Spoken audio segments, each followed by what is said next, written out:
Langsung saja kita sapa narasumber kita pagi hari ini.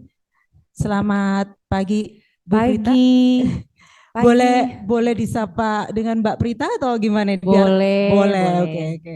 Baik, alhamdulillah suatu berkah yang luar biasa bertatap muka langsung menimba ilmu dari Mbak Prita pada pagi hari ini. Semoga apa yang beliau sampaikan akan menjadi value dan berkah tersendiri buat kami semua rekan-rekan karyawan PT POMI yang berada di Python saat ini. Monggo, Baik, Mbak terima Prita. kasih. Bismillahirrahmanirrahim. Assalamualaikum warahmatullahi wabarakatuh. Salam sejahtera untuk kita semua. Shalom, Om Swastiastu, Namo Buddhaya, salam kebajikan. Bapak Ibu semua boleh nggak mengisi dulu kursi-kursi yang agak di depan? Boleh? Karena gini, saya tuh baru tahu kalau hari ini itu kita hybrid. Sedangkan kameranya ada di depan sini, jadi kalau terlalu di belakang saya nggak bisa berinteraksi langsung dengan Bapak Ibu. Sedangkan kalau agak di depan paling enggak saya nggak perlu sampai ke belakang-belakang banget. Kasihan nanti yang ada di Zoom nggak kebagian. Boleh minta bantuannya untuk maju ke depan? Ya, silahkan. Karena em, perjalanan ke Python tuh luar biasa ya, gitu kan kita dari Surabaya. Luar biasa jauh Dan apa luar biasa? enggak jauh Enggak sih. jauh Saya ya. udah pernah ke Python dan kali ini Baik, lebih cepat. baik, Dulu baik. dulu kayaknya sampai 4 jam saya ingat. Iya. Sekarang enggak nyampe Sekarang segitu. sekitar 2,5 ya, Mbak? Iya Dua bener. setengah. Oke, Mm-mm. baik. Terima kasih. Betul. Ah, Cuman saya nanti ada masalah karena penerbangan saya kan hari ini juga. Jadi kalau oke. misalnya teman-teman gak maju ke depan terus kita molor gitu, waduh, nanti saya repot tadi ketinggalan Oh pesawat jangan yes, yo. sampai. Oke, boleh maju ke Boleh, depan. boleh, boleh. Tim Yang hijau. mau cuan boleh maju ke Aduh, yang mau depan. cuan, yang mau cuan.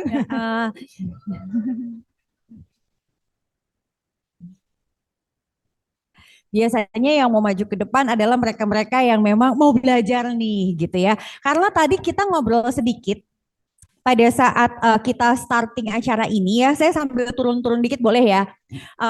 Ini kenapa jadi emang kalau di sini Ikhwan Ahwat gitu ya?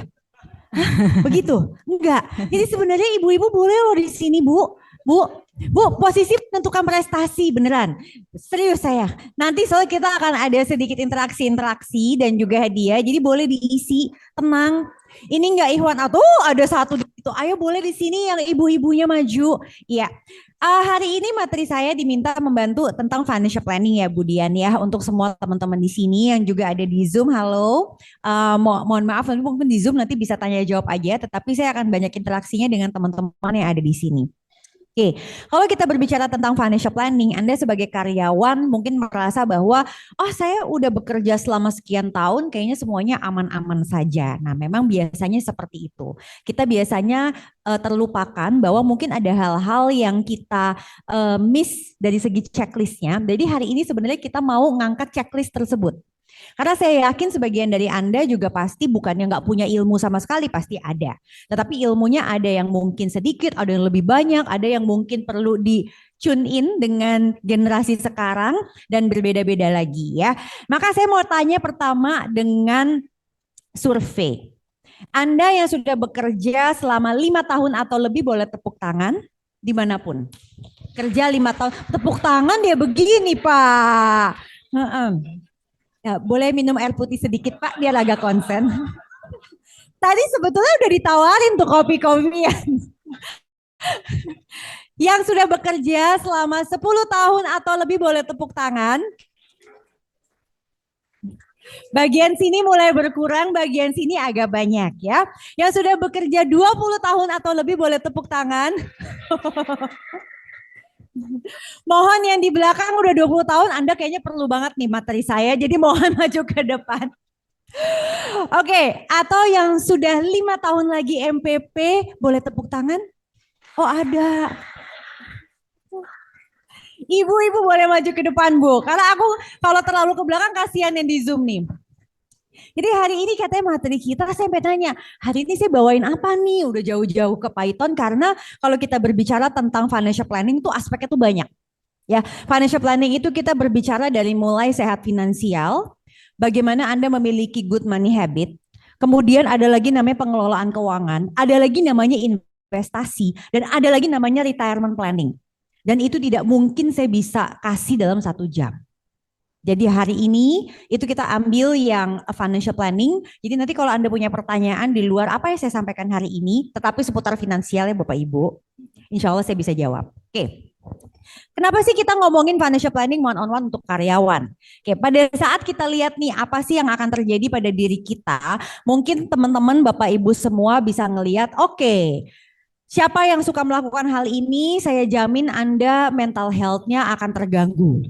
Ya, membandingkan gaji dengan teman lebih menyakitkan dibandingkan orang tak dikenal.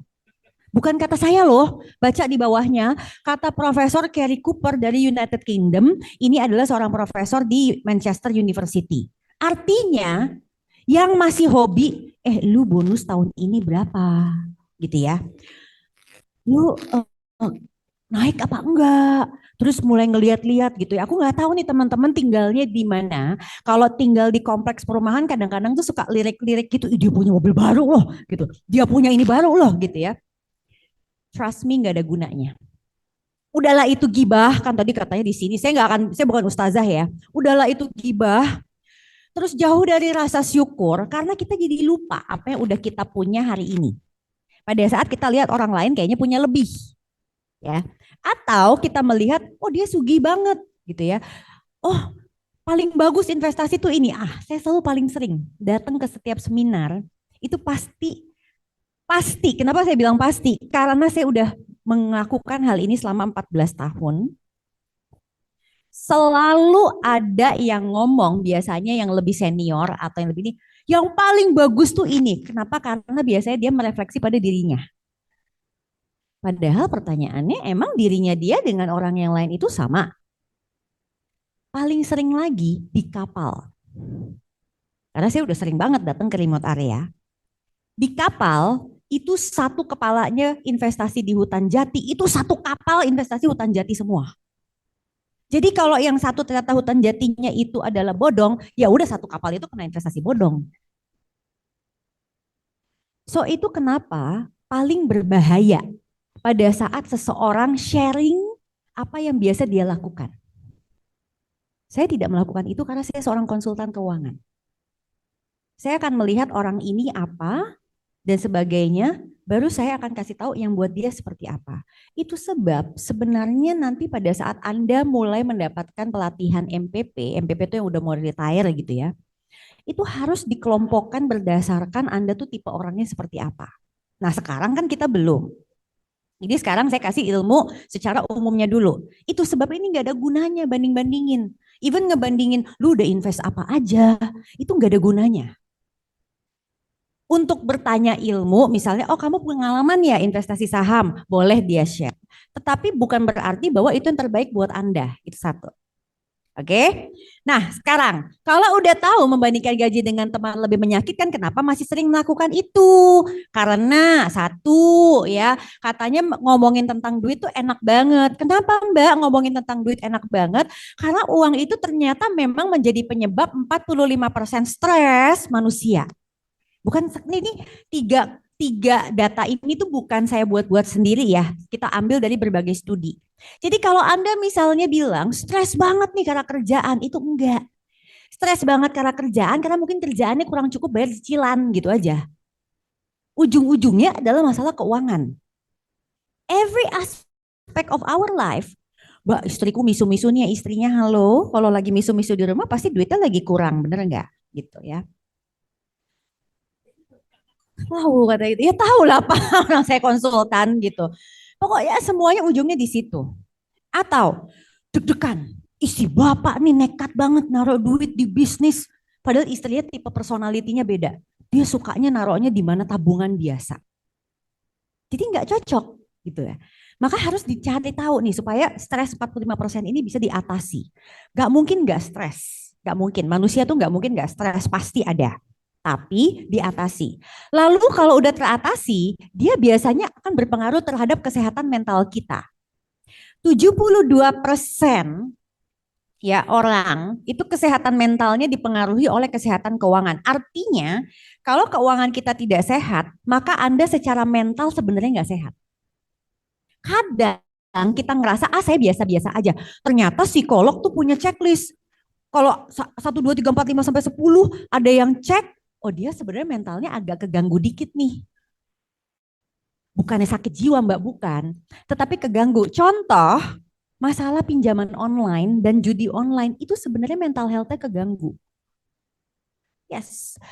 3 tahun terakhir, riset dari Indonesia Financial Group mengatakan bahwa kenaikan jumlah pengguna pinjol itu sama dengan kenaikan jumlah pengguna judi online dan investasi bodong dan kripto. Saya sih nggak mau bilang di sini ada yang kena ya, tapi kalau Prita gue sih sebenarnya tahu dari wajah-wajahnya. Oke, lalu yang ketiga pernikahan lebih harmonis. Kenapa? Karena gini, memang kita fakta ya, takdir betul, tetapi faktanya adalah 24% perpisahan di Indonesia itu terjadi karena konflik ekonomi. So mudah-mudahan dengan ini Anda benar-benar at least mau membuka wawasan, belum tentu harus mengaplikasikan semua yang saya bicarakan, tetapi at least buka dulu wawasan Anda. Dan bukalah ilmu ini, terimalah dengan tangan terbuka, tidak dengan prejudis. Karena kalau udah prejudis saya udah susah. Paling juga gini, paling gitu, itu cuman buat yang gajinya gede. Kalau aku udah nggak mau lo ngomong kayak begitu. Aku dalam hidup ya nggak pernah mau bilang diri saya tuh cuman remah-remah rengginang atau kroco-kroco. Aku nggak pernah ngomong kayak begitu. Aku nggak pernah mau ngomong begitu. Kenapa? Itu doa. Jadi saya selalu bilangnya, ya Allah mudah-mudahan dimudahkan. Ya Allah mudah-mudahan diangkat derajatnya. Kayak gitu aja terus. Mana tahu tiba-tiba ada yang malaikat lewat dijabah bener enggak. Nah di sini kenapa kita perlu mengelola keuangan sudah jelas. Gimana caranya? Kita pakai pilar. Tadi Pak Dirut sudah membuka dengan sedikit-sedikit menyentuh sebenarnya pilar ini. Jadi, kalau ngomongin perencanaan keuangan, pilarnya itu adalah ZAPFIN. Ini adalah singkatan. Singkatan apa? Zakat, assurance, present consumption, future spending, investment. Mohon maaf, ini pakai bahasa Inggris. Tapi konsepnya adalah kalau Anda punya uang atau Anda mau membangun, pasti Anda punya uang karena Anda gajian. Yang pertama kali Anda bangun tuh sebenarnya bukan investasi. Lihat yang paling bawah. Assurance, fondasi. Nah makanya begini-begini kan aku udah bilang posisi menentukan prestasi makanya maju gitu ya. Gitu. Fondasinya itu apa? Makin kecil lagi deh yang kacamata minus, mohon maaf lahir batin deh ya. Dana darurat dan asuransi. Itu namanya fondasi. Kalau Anda langsung loncat ke investasi, Anda bangun tiang. Kita sama-sama paham, mungkin di sini ada insinyur, tiang setinggi, makin tinggi, fondasinya nggak kuat, ada badai dikit, ya jatuh semua, betul nggak? Tapi kalau tiangnya kokoh walaupun agak pendek, pun tiangnya jatuh, fondasinya masih ada. Nah, sekarang bedain, ada yang namanya present itu masa kini, ada yang namanya future, dan ada yang namanya investment. Orang suka menyatukan antara future dan investment. Gampang, kita pakai contoh. Misalkan Anda punya anak, anaknya Anda siapkan untuk kuliah. Dana untuk kuliah anak masuknya ke tiang yang mana, Bapak Ibu? Future atau investment? Oke, Bapak Ibu mungkin Muslim pengen naik haji. Bapak Ibu nyiapin tabungannya, masuknya kemana? Future atau investment? Oke, Bapak Ibu adalah karyawan. Bapak Ibu ikut program-program jaminan karyawan dan lain-lain. Itu masuknya kemana?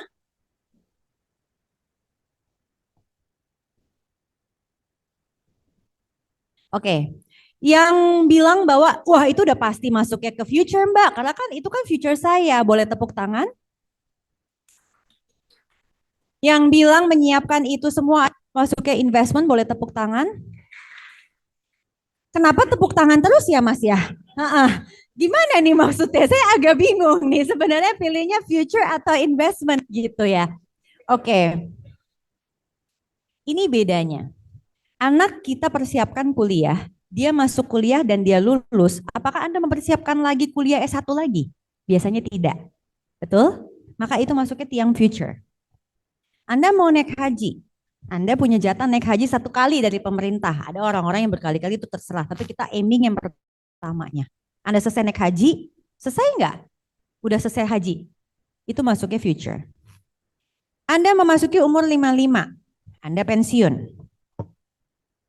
Emang terus Anda langsung maaf nih kontraknya habis di dunia di umur 55 kan nggak tahu. Ada yang habisnya 60, ada yang habisnya 65, ada yang 70, 75, 80, 85 sampai 90 bahkan. Betul nggak? That's why itu masuk ke investment. Maka barang siapa, barang siapa yang masih menggabungkan tabungan dan investasi dia untuk pensiun dengan yang lain-lain, saya pastikan pensiunnya nggak nyaman. Kenapa? Karena udah beda tiang Bapak Ibu. Ya, itu kenapa karyawan itu penting banget. Anda tuh karyawan, kita semua karyawan. Kita tuh punya deadline. 55 itu masa pensiun. Bukan berarti 55 nggak boleh kerja lagi, boleh. Tetapi apa yang udah kita persiapkan dari sejak kita awal bekerja, misalnya umur 20, itu harus jadi sesuatu di umur 55. Ya, gimana caranya? Oke. Kita akan melihat apa yang harus kita lakukan setelah kita 3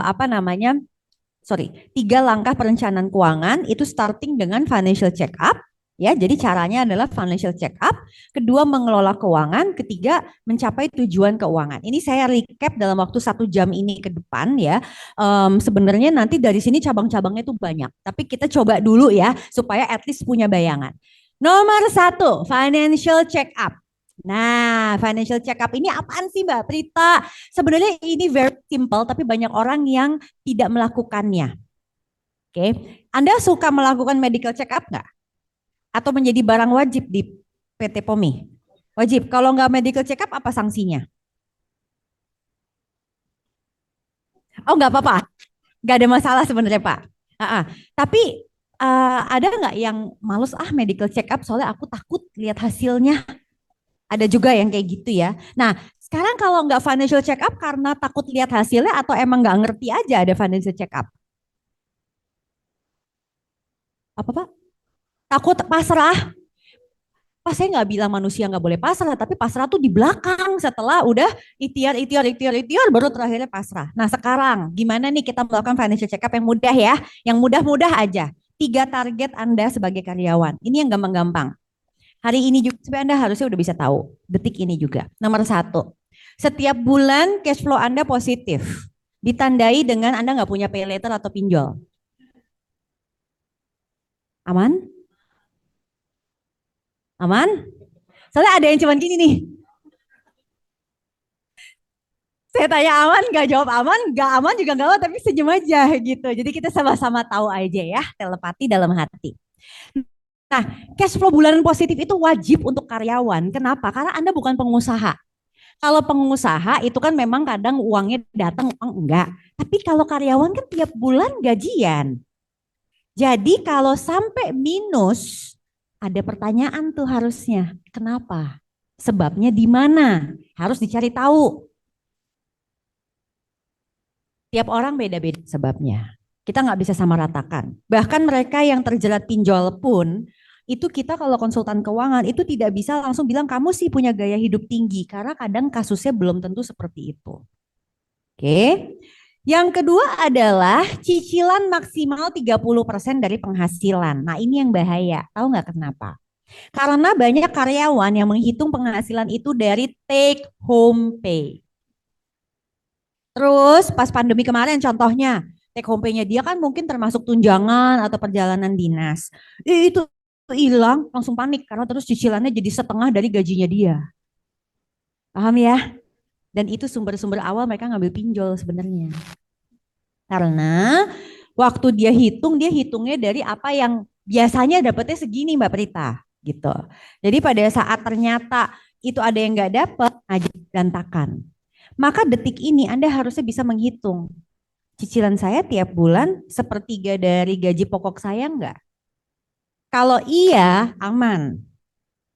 Kalau enggak, deg-degan. Potensi tidak aman. Saya nggak bilang nggak aman, Bu. Tapi potensi tidak aman. Maka dibedah lagi berikutnya. Itu cicilannya cicilan apa? Kalau cicilannya ada agunannya, masih lumayan aman. Tapi kalau cicilannya benar-benar tidak ada gunanya meskipun 30% itu sebenarnya tidak aman. Ya, jadi cicilan saya cuma sepertiga dari gaji. Tapi terus dipakai buat apa? Jadi apa? Nggak tahu. Nah, itu sebenarnya tidak aman. Lalu yang ketiga, parameternya adalah mampu menabung 10% dari penghasilan. Anda tahu nggak ketahuannya dari mana Anda tuh nabung 10% dari penghasilan? Ada yang tahu nggak? Ada yang bisa tebak nggak? Ada yang bisa tebak nggak? Gimana caranya saya tanpa berdebat sama Mbak Prita Gozi, saya pastikan bahwa saya tuh memang tiap bulan mampu menabung 10% dari penghasilan. Ada yang tahu nggak? Gimana cara melihatnya? Apa? Yes, betul Pak. Pajaknya artinya harus gimana? Bukan pajaknya, tetapi bagian hartanya. Itu harus nambah tiap tahun minimal 10%. Kalau nggak nambah 10%, udah saya jamin Anda tuh nggak melakukan ini. Kemungkinan besar yang Anda lakukan adalah nabung nih 10%, akhir bulan diambil lagi. Nabung nih 10%, gitu-gitu terus gitu. Karena kalau ini terjadi, laporan harta Anda tiap tahun saya jamin nambah 10%. Kita nggak usah ngukur dia naik atau apa, enggak. Cuma nyisin 10% aja kayak orang tabung, itu udah pasti nambah hartanya dia. Jadi kalau hartanya nggak nambah, there's something wrong with you. Kalau Anda nggak sadar juga, saya udah nggak bisa ngomong apa-apa. Saya cuma bisa bilang 3 itu aja deh, Bapak Ibu, PR-nya. Itu kan checklist, betul nggak? Kalau ternyata semua aman, baru kita bisa naik kelas untuk melakukan yang berikutnya. Tapi ini aja nggak aman, berarti kita harus benahi. Artinya apa? Mbak, mungkin nggak situasi saya tuh misalnya saat ini aman di nomor 1 dan 2, 3-nya yang belum? Mungkin. Atau misalnya suatu hari nanti malah tiba-tiba nomor 1-nya tiba-tiba minus. Mungkin. Makanya itu kenapa financial check up tuh jangan cuma sekarang terus udah saya aman pernah kok financial check up, tidak. Tetapi kita lakukan paling enggak 6 bulan sekali atau 1 tahun sekali Bapak Ibu. Jadi kita memastikan bahwa kita tuh aman terus. Pun tidak aman, kita tahu di mana kita mau membenahinya. Oke, setelah itu Bapak Ibu bisa masuk ke sini ya. Jangan sekarang karena ini nanti lama. Tetapi kalau mau tahu gimana melakukan financial check up dengan angka-angka, Bapak Ibu bisa pakai kalkulator yang kami sediakan. Ini gratis dan ini nggak disimpan sama Zep Finance, tenang aja. Karena mahal ya nyimpen data Bapak Ibu ya, cloudnya mahal, kita nggak mau ngeluarin duit buat itu, ngapain, males gitu. Jadi silakan aja pakai kalkulatornya, nanti keluar angkanya, ketahuan sendiri. Jadi nanti bisa di-scan aja atau masuk ke website zepfinance.co.id, pilihnya yang quick check up. Kalau ini aman, maka kita bisa masuk ke langkah berikutnya yaitu mengelola keuangan. Nah, pada saat mengelola keuangan, orang juga banyak salah kaprah. Kenapa? Karena yang dia lakukan tuh cara-cara yang konvensional aja dengan harapan tercapai itu tujuan keuangan tersebut. Tapi apa yang terjadi? Nah, bisa macam-macam. Mari kita lihat salah satunya dengan video ini.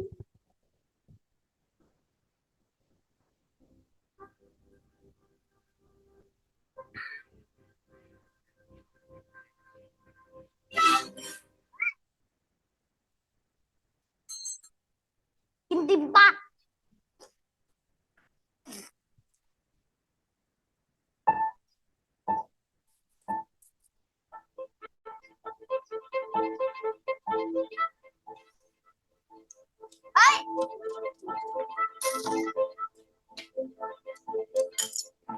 có con đốc sửa lại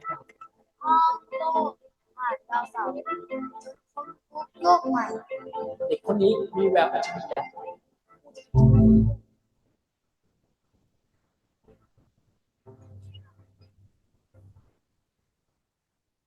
ป้าซื้อลูกชิ้นลูกหนึ่งได้ไหมครับอ๋อไม่ได้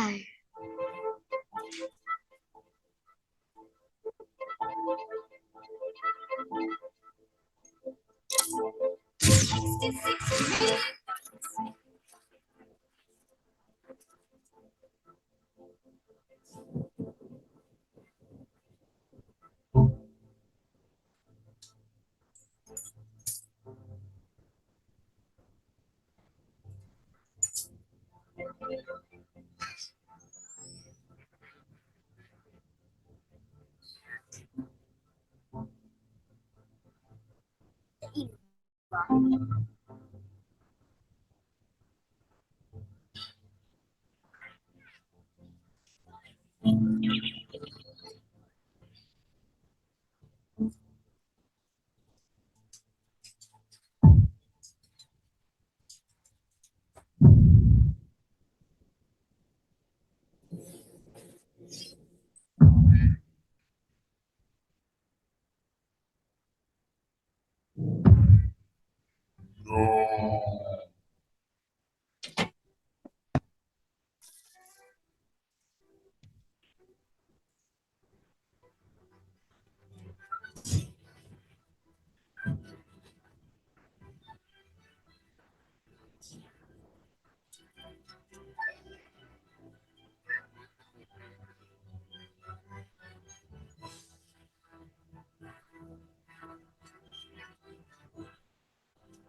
าเงินลดลงทุกวันเก็บอย่างเดียวไม่พอ Oke, Bapak Ibu ya.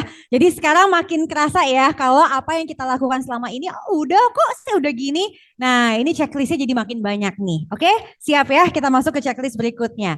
Pada saat kita melakukan pengelolaan keuangan, maka checklist pertama kita adalah membuat prioritas. Sudahkah kita membuat prioritas yang benar?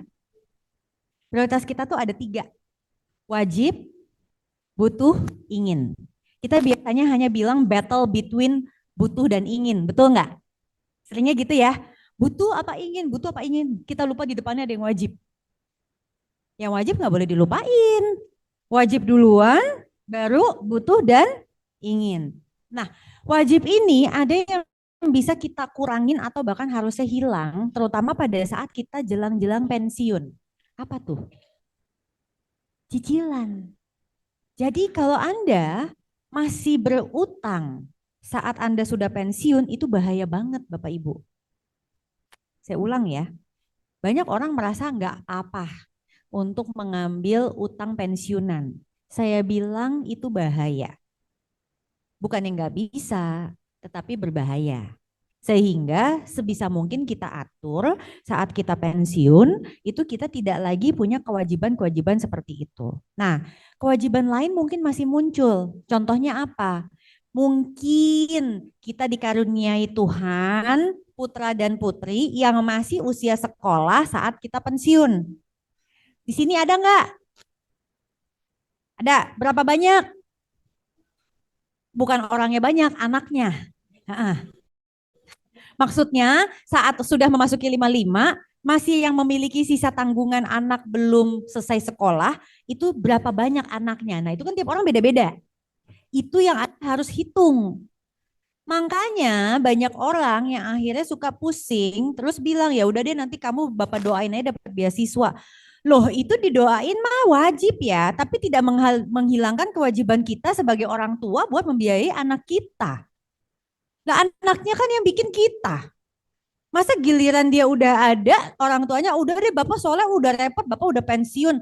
Paling sering tuh saya dengar seperti itu. Bapak kan udah pensiun jadi kamu nanti sekolah cari sendiri ya. Kalau Anda dulu digituin oleh orang tua Anda, gitu lagi ke anak Anda. Anda mungkin banyak yang suka gini, ya biarin aja ntar juga anak ada rezekinya masing-masing gitu. Saya bukan yang nggak percaya anak ada rezeki masing-masing. Tapi mungkin orang tuanya waktu itu udah diturunin rezekinya, tapi dia nggak pakai dengan benar. Itu kepercayaan saya. Anak emang ada rezekinya, tapi kan anaknya nggak bisa sendiri duitnya, orang tuanya yang ngaturin. Ya anaknya masih kecil, rezekinya udah turun, orang tuanya dijadiin apa? Dijadiin HRV gitu. Kok ketawa Bu? Jangan tersinggung ya. Tapi emang sengaja saya mau nyinggung gitu.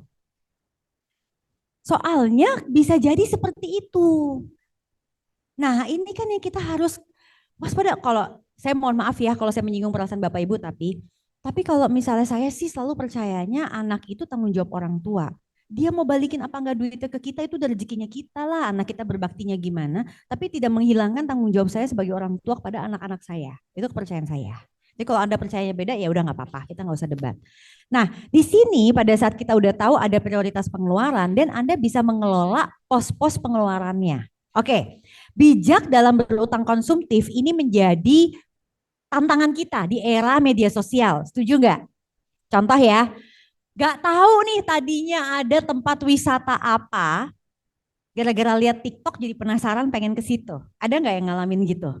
Penasaran nih makanan kayaknya itu masuk ke WA group gitu terus jadi ke sana. Yang tadinya nggak ada kepengenan bahkan nggak tahu jadi pengen, betul nggak? Dan karena pengen itu timbul menjadi suatu hal yang katanya harus. Sehingga pada saat belum bisa, biasanya kita larinya ke berutang konsumtif. Nah, utang konsumtif ini, itu kalau Anda lihat ya, misalnya Anda punya gaji, 50%-nya misalnya buat biaya hidup, kan maksimal 30%-nya adalah untuk cicilan. Lantas 10%-nya itu perlu untuk nabung, 10%-nya untuk lain-lain. Nah pertanyaannya si kuning yang cicilan itu sebenarnya cicilannya buat apa saja? Nah pertanyaan ini nanti diajukan sebelum Anda mengambil pinjaman tersebut. Pertanyaan pertama adalah, apakah saya mampu untuk membeli barang atau jasa tersebut? Kalau Anda mampu, sebenarnya Anda mampu bayar cash. Oke, kalau Anda mampu, sebenarnya Anda mampu bayar cash, tetapi mungkin ada hal-hal khusus yang membuat Anda lebih baik untuk mencicil, misalnya seperti itu.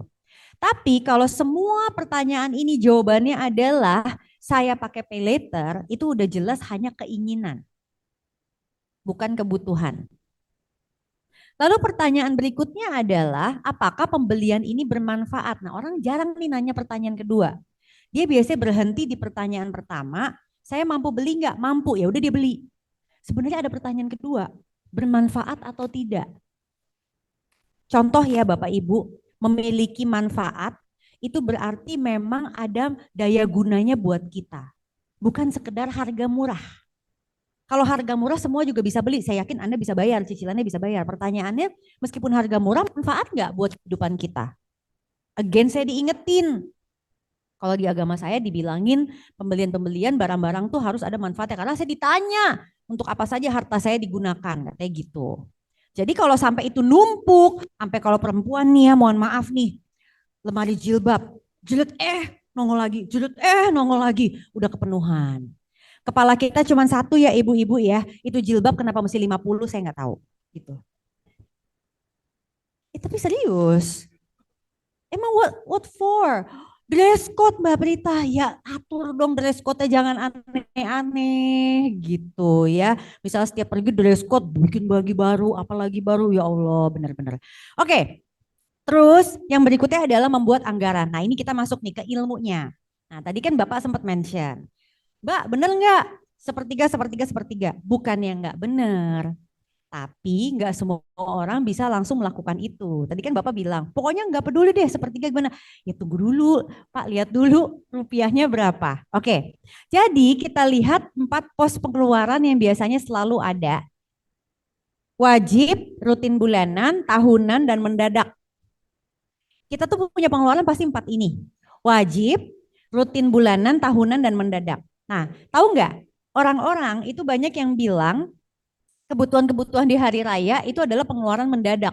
Jadi pas lagi hari raya, aduh beras mahal, aduh daging mahal, udah tahu tiap lagi Lebaran, Ramadan daging naik, udah tahu mau mudik itu kan nggak mendadak. Itu sesuatu yang sudah bisa diantisipasi sebelumnya, makanya masuknya ke tahunan. Nah sekarang pertanyaannya adalah gimana cara Anda mengelola 4 pos pengeluaran ini versus income yang Anda punya. Ini yang menjadi tantangannya. Oke, mari kita lihat. Anda pertama pakai budgeting dengan metode simple. Jadi kalau di financial planning itu pakainya 50, 30, 20.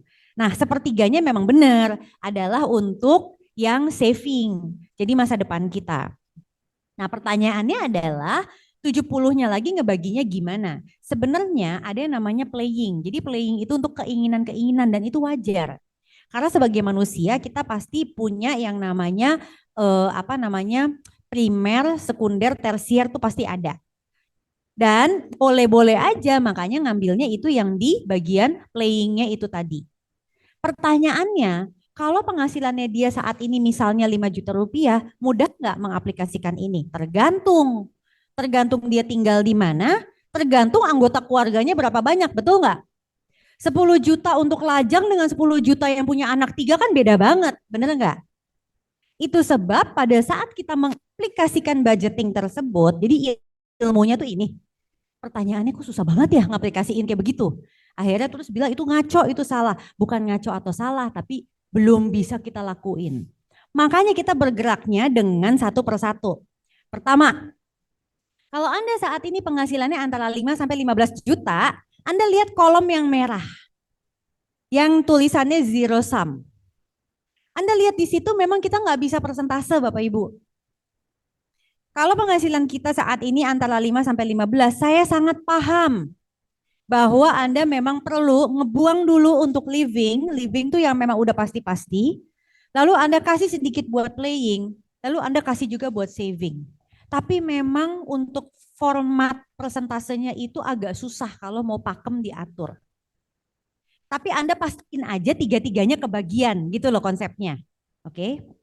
Tapi saat penghasilan Anda sudah masuk 15 juta rupiah, jangan masih bikin anggaran kayak dulu.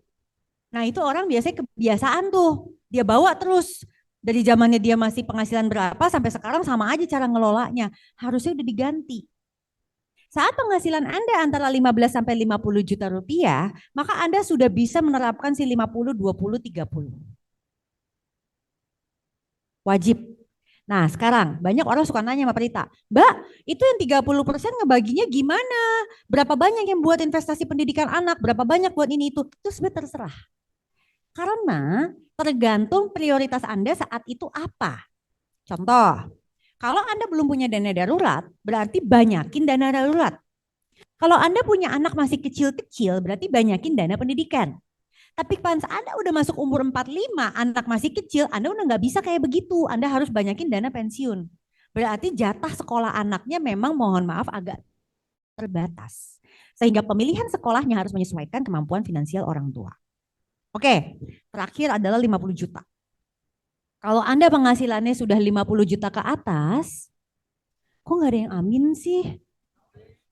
Kalau Anda penghasilannya sudah 50 juta ke atas, ya Allah nggak ada yang amin lagi. Maka Anda harus membagi dengan konsep Zapfin tadi itu. Jadi living itu udah diatur maksimal 60%, di mana cicilan itu ada 30, berarti sisanya 30. Ya Mbak kok dulu dapat jatah 50 sekarang cuma 30, ya angkanya kan lain pengalinya. 50 juta, 30% dari 50 juta dengan 30% dari 10 juta kan beda banget, betul nggak? Emang Anda mau hidup kayak apa? Sampai masih minta jatah misalnya 70% dari 50 juta, itu kan gede banget. Nah, terus untuk playing jatahnya jadi cuma 10%. Aku mendikit Mbak, lah lihat. Sebelumnya dapatnya 3 juta, sekarang dapatnya 5 juta. Bukan mendikit dong, secara rupiah tetap naik. Tetapi secara alokasi udah mesti dipakai buat saving. 30% tadi itu. Bahkan pada satu titik, bila mana Anda sudah bebas dari cicilan, saya jamin saving Anda tuh jadi 50%. Bahkan bisa lebih. Karena yang tadinya ada di living 60% termasuk cicilan, dia hilang. Harusnya itu dibuang ke bawah. Bisa paham nggak maksudnya? Ya, jadi pengaturan-pengaturannya jadi seperti itu. Sehingga kalau dibilang yang paling benar tuh cara ngatur duit gini, tunggu dulu. Lihat dulu income-nya berapa, lihat dulu situasi kehidupan Anda gimana, dan itu dinamis. Artinya sesuaikan dengan kondisi Anda seperti apa. Tapi jangan udah mampu di hijau masih ngerjain yang merah. Padahal income-nya sudah hijau, cara ngerjainnya merah, itu anak kecil. Saya terpaksa ngomong gitu. Levelnya udah S2, kelakuannya anak TK, kasarnya gitu. Kan hari ini harus lebih baik dari kemarin, hari esok harus lebih baik dari hari ini, betul nggak? Ya masa kita nggak berubah, income-nya udah berubah kok, gitu. Oke, berikutnya adalah kita mau melihat perencanaannya. Nah ini terakhir nih bagian saya. Kalau Anda punya uang, oke, 100 juta rupiah, Anda harus membangun dulu dana darurat dan proteksi. Yang tadi kita bilang assurance itu ada di bawah, betul nggak? Dana darurat dan proteksi itu dua hal yang berbeda. Banyak orang bilang kan udah punya asuransi Mbak, berarti ngapain punya dana darurat? Kita lihat perbedaannya. Oke, Kita ngomong dana darurat itu disimpan tanpa diketahui kapan mau digunakan.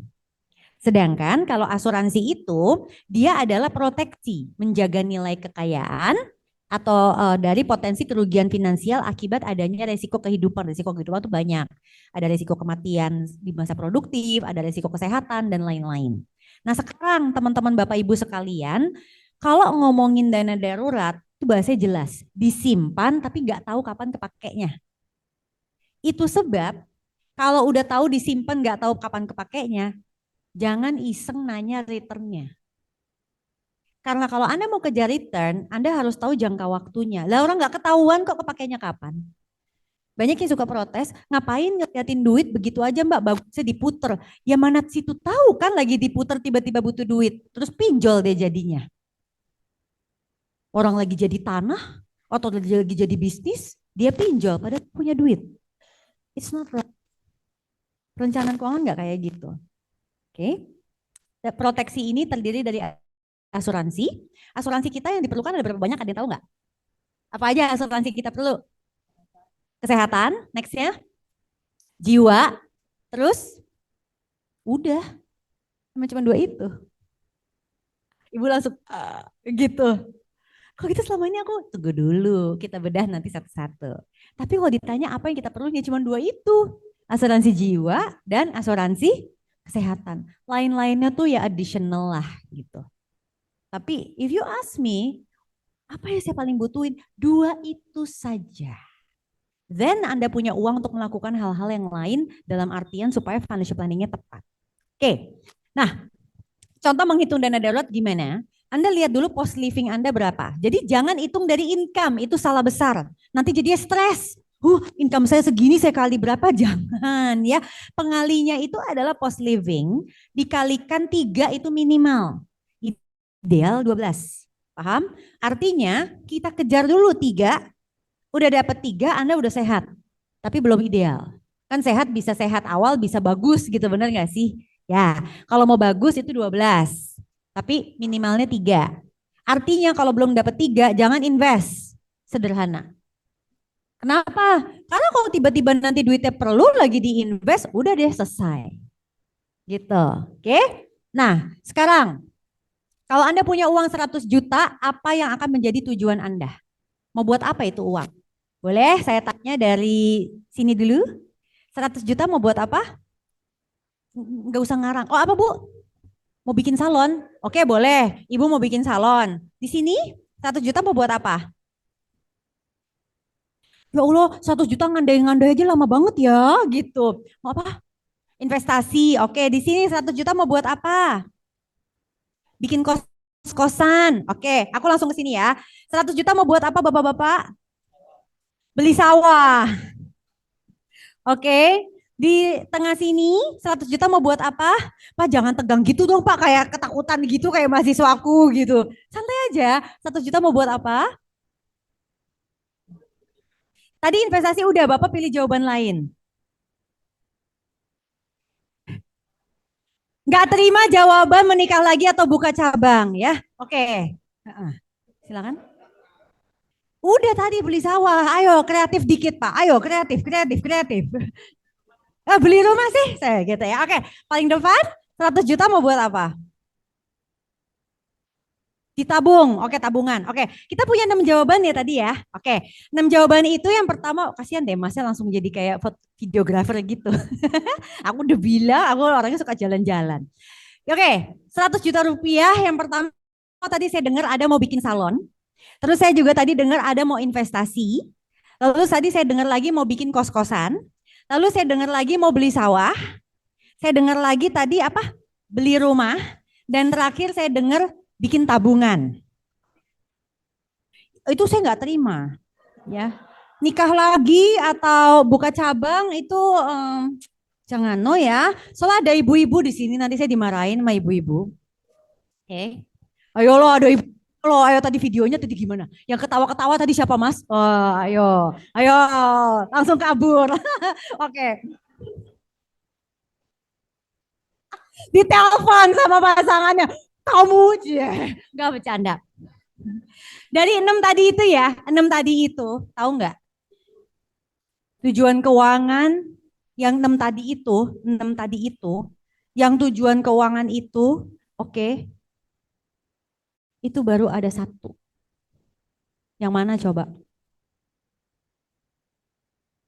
Satu. Yang mana coba? Yes, beli rumah. Yang lainnya itu belum menjadi tujuan keuangan. Baru menjadi cara untuk pengen apa nantinya. Contoh ya. Saya mau 1 juta mau investasi. Oke. Investasi apa? Jawab aja coba. Saham. Hasil sahamnya mau buat apa? Jawab. Apa? Beli rumah. Kalau beli rumah artinya udah selesai sampai dibeli rumah. Biasanya suka jawabnya beda lagi, Pak. Jawabnya gini. Saham. Terus buat apa? Ya diputerin sampai sahamnya gede. Terus nanti dia apa? Kan dijual. Duitnya buat apa? Beli saham lagi. Puter ya terus. Sampai akhirnya saya nanya. Puter-puter saya kejar terus itu. Dia bilang puter-puter nanti taruh saham, nanti taruh apa, taruh ini. Itu saya kejar terus. Terus duitnya mau buat apa? Ya biar seneng di masa tua. Artinya tujuannya dia apa? Senang di masa tua. Nah, Bapak Ibu, mari kita lihat. Orang itu biasanya menentukan tujuan keuangannya sehingga dia bingung dia mau investasi apa. Jadi selalu pertanyaannya, bukan kenapa aku bilang selalu, karena selalu muncul. Nanti jangan nanya gini ya, yang udah di chat Zoom, tolong ganti pertanyaannya. Jangan nanya gini, Mbak Prita, investasi apa yang paling cocok buat saya? Saya ini kan umurnya udah deket-deket pensiun. Jadi apa ya yang kira-kira aman? Jangan nanya gitu ya. Karena saya nggak bisa jawab. Itu pertanyaan yang sebenarnya tidak bisa dijawab. Kalau Anda dapat jawaban dari orang tentang pertanyaan itu, it's very misleading. Karena saya mesti nanya nextnya. Ya meskipun udah mau pensiun, terus duitnya mau dipakainya kapan? Mau dipakai buat apa? Apa sih itu mau umroh habis kelar pensiun? Apa sih itu mau ngapain, terserah. Saya nggak tahu. Mau melunasin utang atau masih punya anak, apa segala saya nggak tahu. That's why tujuan keuangan tuh harus merupakan tujuan akhir. Rumah, pendidikan anak, dana pensiun, ibadah religi itu contoh. Jadi even kos-kosan, itu saya mau nanya balik. Ini kos-kosannya mau buat apa? Duitnya mau buat apa? Jadi harus jelas. Jadi pada saat kita masih jawab mau beli sawah, kos-kosan, itu adalah cara. Tetapi ujungnya yang mana? Nah, you need to understand that. Oke, kenapa? Karena cara untuk mencapai ujung itu banyak. Dan jangan bilang udah yang paling benar ini. Belum tentu yang paling benar itu buat orang tersebut. Makanya saya selalu nanya ujungnya maunya apa dan kapan. Maka pada saat kita menentukan tujuan keuangan, maka ini Anda yang harus tanyakan. Pertama, ini prioritas enggak? Karena banyak suami dan istri yang satu maunya apa, yang satunya maunya apa. Maka harus dicari yang maunya bareng. Kalau memang keuangannya digabung. Kalau keuangannya dipisah itu beda cerita. Terus kedua, tentukan jangka waktunya. Ini jangka pendek, mau setahun 2 tahun lagi tercapai. Jangka menengah, 2 sampai 10 tahun lagi tercapai. Atau jangka panjang, masih lama. Kan orang pensiun juga bisa aja dong umur 70 saya kepengen punya dana kesehatan. Kenapa? Karena dari umur 55 sampai 70 saya masih punya asuransi kesehatan. Kan bisa begitu. Artinya itu jadi jangka panjang, betul nggak? 55 masih 70, 15 tahun dia ngumpulin dana kesehatan. Terus tentukan berapa kebutuhannya. Nah ini yang sering orang juga nggak ada. Kayak punya rumah aja tadi belum selesai tuh. Saya mesti nanya rumahnya yang kayak apa? Berapa rupiah? Lalu pilih aset untuk mencapainya, baru dicari. Nah sekarang Bapak Ibu, kita mau bermain sambil saya jelasin dikit. Jadi pakai Kahoot, tapi berkelompok aja, nggak usah sendirian. Nanti kasih nama kelompok, tapi kalau mau hadiahnya sendirian ya boleh pakai namanya masing-masing. Silakan masuk ke Kahoot. Boleh. Oh kompetitif nih. Tapi yang mau rame-rame juga boleh ya. Nanti hadiahnya digabung. Yang di Zoom juga boleh ikutan. Silakan dimulai Kahootnya. Oke. Mulai dimasuk apa ininya? Linknya ada? Oke. Nah. Get ready to join. Oke, ini masuk ke Kahootnya dulu. Loading gamenya 301 10 10. Wih, cakep nih nomornya. Udah?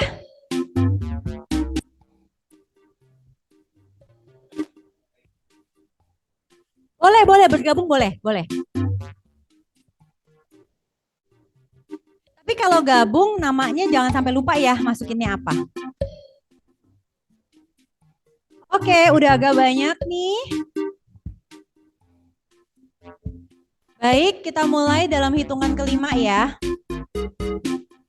5, 4, 3, yang nanti nggak kebagian silakan jadi kelompok ke siapapun, nah itulah. 2, 1, oke. Posisi menentukan prestasi, kalau nggak kebaca jangan nyalain aku ya. Oke.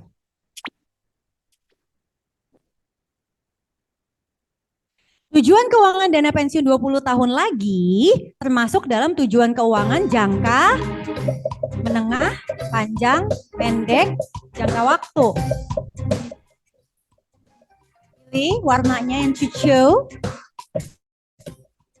Pilih warna yang sesuai. Bukan cuma harus tepat, tapi harus cepat kalau Kahoot tuh ya. Jawabannya adalah 20 tahun lagi jangka panjang, masih ada 12 orang yang salah. Saya harap itu cuma jarinya kepleset. Tapi kalau misalnya enggak, itu karena 20 tahun. Jadi sesuatu yang kita mau raih dalam 20 tahun lagi itu kategorinya adalah masuk perencanaan jangka panjang. Oke, berikutnya. Manakah yang termasuk ke dalam tujuan keuangan jangka pendek? Lihat gambarnya, makanya aku bilang ke depan. Lihat tuh, pensiun 20 tahun lagi, dana pendidikan 5 tahun lagi, DP rumah 2 tahun lagi, beli emas. Silakan dipilih, silakan dipilih, silakan dipilih. Ya, banyak yang salah ya, gitu. 13 tambah 12 berapa tuh 25, lebih banyak yang salah. Aku jelasin ya, aku jelasin. Tujuan keuangan jangka pendek itu adalah sesuatu yang mau kita raih ya di bawah 2 tahun lagi. Nah di only yang 2 tahun lagi itu cuman menyiapkan DP rumah. Karena untuk yang anak itu 5 tahun lagi, yang pensiun itu 20 tahun lagi, dan beli emas bukan termasuk tujuan keuangan. Oke, lanjut. Saham indeks IDX High Dividend 20 idealnya digunakan untuk mencapai tujuan keuangan jangka menengah, pendek, panjang, atau waktu. Silakan. Jeng. IDX High Div 20. Saham yang ada di IDX High Div 20. Beng, jangka panjang atuh kalau saham mah ya. Kalau menengah itu tidak ideal, bisa tapi tidak ideal. Ideal, Udah, bisa. ideal. Oke. Betul ya. Ada di Zoom kayak loh kok gitu. 4. Manakah tujuan keuangan yang berfungsi sebagai fondasi keuangan? DP rumah, pensiun, dana darurat, atau dana pendidikan? Yang mana nih yang berfungsi sebagai fondasi keuangan? Ingat tadi yang pilar yang di awal?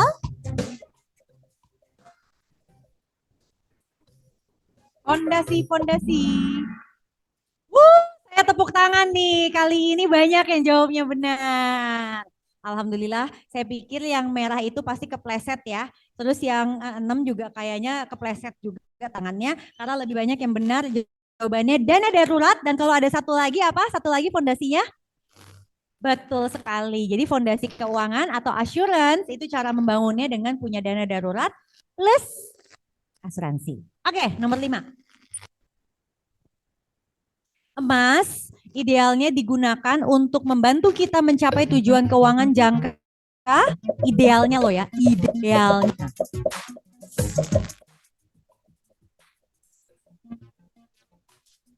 Idealnya.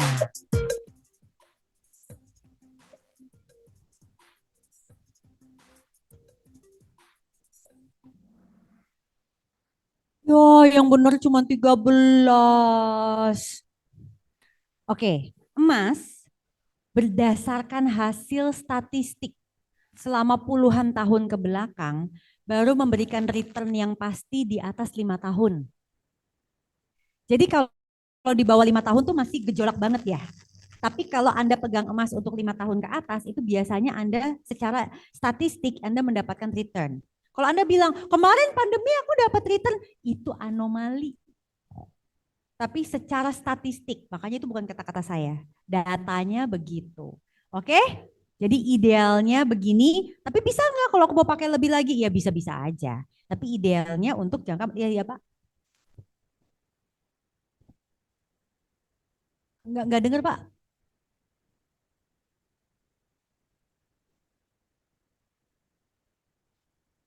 Returnnya itu beda ya Pak, ROI sama ROA itu beda, ROI atau ROA. Kita di sini nggak bicara begitu.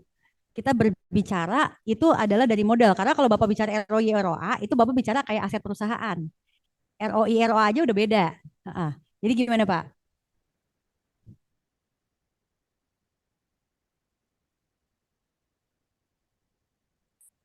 Pertanyaan Bapak?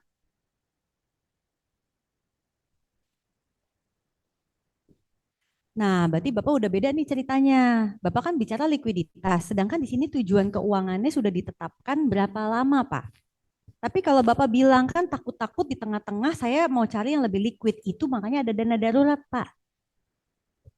Itu kenapa kalau kita sudah punya dana darurat, kita tidak perlu khawatir lagi mengenai isu likuiditas dari suatu aset. Pada saat kita udah tahu kita mau pakai itu untuk berapa tahun ke depan. Gitu maksudnya Pak. Saya paham maksudnya Bapak, tapi kan ini liquid gitu loh. Betul. Maka itu pada saat kita mau pakai tujuan keuangan mencapai asetnya, idealnya itu yang secara statistik memang dia sudah mulai menghasilkan return setelah kita hold selama sekian tahun. Nah, untuk likuiditas itu sebab kita pakainya dana darurat. Kira-kira seperti itu. Dana darurat itu pakai emas bisa enggak? Ya bisa-bisa aja. Meskipun dana darurat ideal awalnya itu adalah tabungan. Tapi mungkin kan darurat seseorang bisa sampai besar ya Pak ya. Misalnya tidak hanya 3 kali, tetapi bisa aja udah sampai 2 kali. Boleh nggak Mbak Prita yang 3 kalinya itu taruh di tabungan, selebihnya saya mau naruhnya di emas? Boleh. Jadi kalau Bapak bilang aset itu gini, makanya bedakan antara aset sebagai cara untuk mencapai tujuan. Jadi sebenarnya satu aset emang bisa dipakai untuk berbagai tujuan. Tapi kan masing-masing udah mesti ada plot peruntukannya gitu Pak. Konsep dari financial planning. Ya, ada kotak-kotaknya. Makasih Pak. Ada yang lain sebelum saya lanjut? Lanjut dulu, oke. Sip. Next.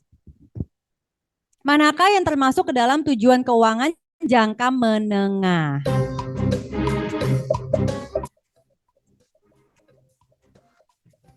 Yang mana nih yang menengah?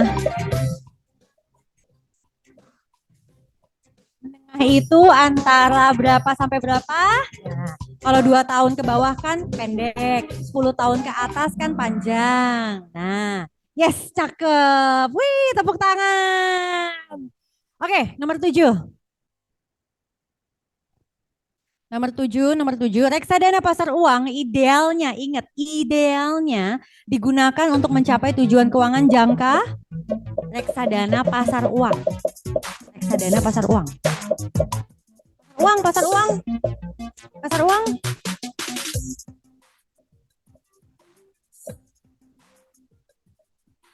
Ayo, harusnya bisa semua ini, saya yakin.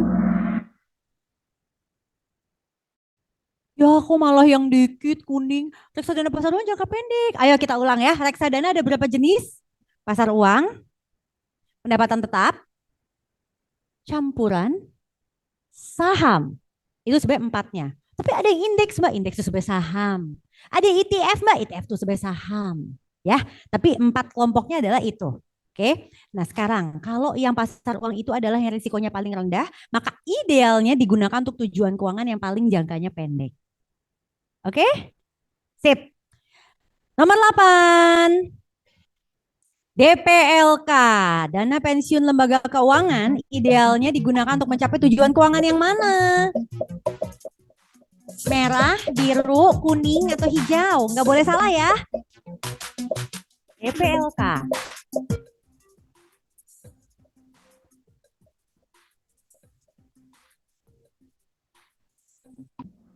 Yeay, banyak yang benar. Saya anggap yang 3 orang itu kepleset ya. Tapi benar jawabannya adalah untuk pensiun. Apa DPLK? Dana pensiun lembaga keuangan. Ya, itu program yang bisa Bapak Ibu ikuti untuk mencapai salah satunya dana pensiun. Terakhir, nomor 9. Jika ingin memastikan biaya membesarkan anak, orang tua dapat membeli. Ayo, nggak boleh salah. Ini pertanyaannya jebakan ini.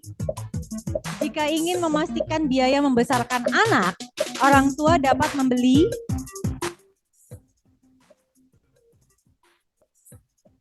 Ingat tadi saya udah bilang loh. Waduh, aku udah tahu pasti jawabannya merah tuh kan, bener kan Shirley, aku udah bilang. Pasti banyaknya jawabannya yang merah. Jawabannya yang asuransi jiwa. Ada yang mau nanya kenapa? Atau udah tahu jawabannya? Udah tahu. Tapi kenapa banyak yang salah? Oh baru nggak? Ya, paham ya? Jadi sebenarnya asuransi jiwa itu bisa berlaku untuk everything. Oke. Terus Bapak Ibu bilang, tapi kan kalau asuransi pendidikan anakku dapat uang, ya invest aja. Tabung aja. Kan ini memastikan. Memastikan itu berarti menjamin. Benar nggak? Memastikan. Nanti kalau masih bengong, masih bingung, boleh ditanya jawab ya, aku lanjut dulu ya. Kita pilih dulu pemenangnya, silahkan. Yang masuk ke podium ada 3. Agil, ada nggak? Di Zoom ya? Set itu siapa? Tepuk tangan. Dan WP itu siapa? Nggak ada. Di Zoom ya? Di Zoom ada yang ngaku nggak? Agil atau ini? Kalau gitu Mas WP boleh maju ke depan. Kita kasih tepuk tangan dulu dong untuk Mas WP. Ini namanya siapa sih Mas? Hah? Oh Mas Set. Oh ya yang Set. Oh Setiawan. Oke. Mas. Kamu mendapatkan beng-beng dan imani ini. Ya, jadi supaya hidupnya tetap manis, dapetin ini.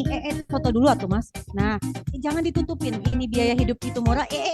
Biaya pamer itu mahal. Iya, silahkan. Aku ikut. Terima kasih. Oke. Baik, Bapak Ibu semua, tadi KHUT itu sebenarnya nanti endingnya adalah dia bisa membantu kita untuk memperoleh apa namanya si peta rencana keuangan. Jadi peta rencana keuangan yang tadi itu nanti hasilnya seperti ini nih. Coba lihat deh. Oke, boleh balik lagi ke slides. Jadi yang tadi kita bahas itu ujungnya itu sebenarnya peta. Oke, peta rencana keuangan yang mana? Oke, ini dia. Jadi yang tadi Bapak Ibu pilih itu jadinya begini. Nah makanya tadi saya paham banget waktu punten Pak siapa tadi ya? Pak Andi. Nah Pak Andi kan, tapi gimana kan emas kan bisa gini-gini. Nah jadi boleh nggak aku pakai emas ada yang ditaruh di fondasi buat liquid? Bisa. Boleh nggak aku pakai reksadana pasar uang buat ditaruh di fondasi? Bisa juga. Tapi kita juga mesti bedain ada yang udah jangka pendek, menengah panjang supaya semuanya kebagian dan mudah buat kita ngepredik udah nyampe atau belum. Jadi sebenarnya orang tuh bisa tahu, sebenarnya saya udah punya dana pensiun gak sih? Jangan-jangan dia punya banyak aset tapi nggak ada yang buat dana pensiun. Bisa jadi seperti itu. Karena asetnya itu udah ada peruntukannya. Oke. Nah, sekarang Bapak Ibu, dana pensiun ini terakhir dari saya ya. Dana pensiun ini penting. Karena dana pensiun itu pasti semua di ruangan ini butuh. Kalau dana pendidikan atau apa beda-beda. Ada yang perlu, ada yang enggak. Ada yang anaknya udah mentas sekali atau gimana, beda-beda tiap orang. Tapi kalau dana pensiun semuanya pasti perlu. Sekarang pertanyaannya berapa banyak perlunya? Oke. Cara menghitungnya yang paling gampang adalah seperti yang ada di layar. Yaitu 300 kali pengeluaran bulanan. Ini cara yang paling gampang. Apakah ini cara yang satu-satunya? Enggak. Ada yang lebih komprehensif, tapi ini yang minimal deh. Anda cek dulu. Jadi hari ini aja Anda udah tahu sebenarnya seberapa jauh Anda dari target dana pensiun Anda. Oke, 300 kali pengeluaran bulanan Anda. Jadi kalau pengeluaran bulanan Anda adalah 10 juta, maka jumlah dana pensiun yang Anda perlukan itu 3 miliar.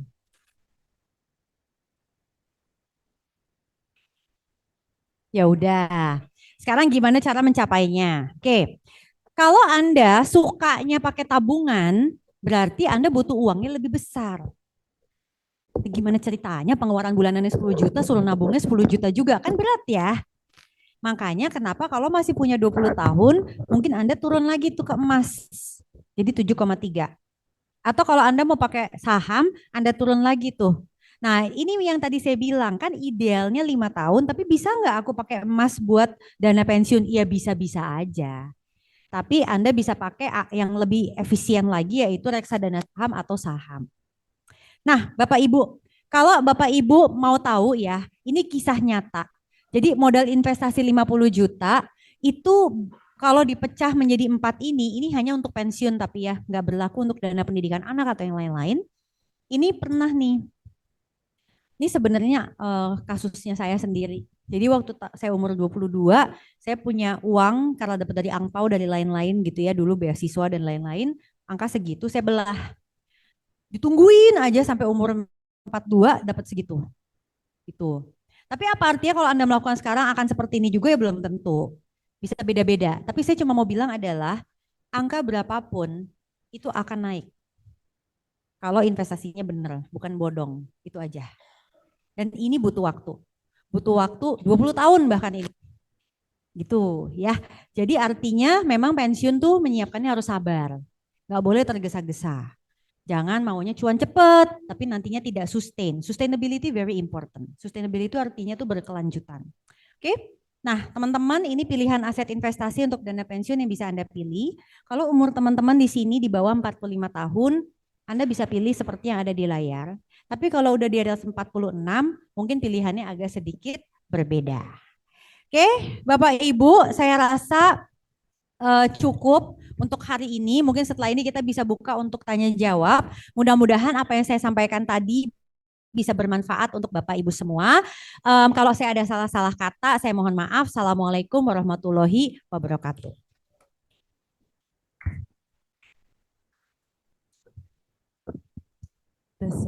Waalaikumsalam warahmatullahi wabarakatuh.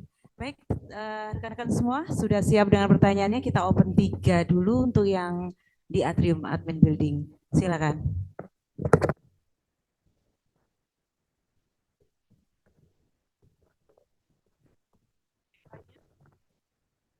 Silakan. Tidak usah ragu. Silakan Bu Mona. Oke. Assalamualaikum warahmatullahi wabarakatuh. Waalaikumsalam warahmatullahi wabarakatuh. Begini Bu, nama saya Mona Bu ya, dari CSP Departemen. Saya kan kemungkinan untuk pensiun sekitar 6 tahun lagi Bu. Jadi saya berusaha untuk setting di pikiran saya bahwa 5 tahun sebelum saya pensiun saya sudah harus ada usaha lain sehingga nanti pas waktu pensiun saya bisa bekerja di investasi saya sendiri begitu Bu.